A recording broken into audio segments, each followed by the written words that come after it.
America అధ్యక్షుడు Trump 17 రోజులుగా వేల కిలోమీటర్ల దూరంలో ఉన్న ఇరాన్పై యుద్ధం చేస్తున్నాడు. అణు కార్యకలాపాలు నిర్వహిస్తోందని, ఉగ్రవాదులను తయారు చేస్తోందని యుద్ధం మొదలుపెట్టాడు. ఇరాన్ సుప్రీం లీడర్ చంపినా యుద్ధం ముగియడం లేదు. ఇరాన్, అమెరికా అనుకూల దేశాలపై ప్రతిదాడులు చేస్తోంది.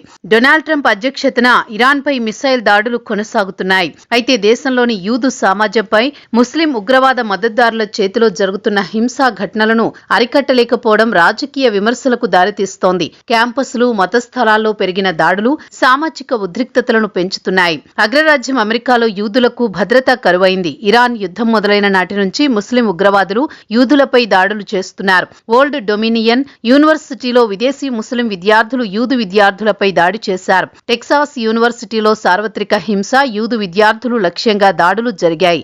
మిషిగాన్ సినగాగా ప్రార్థనా స్థలంపై దాడి చేశారు.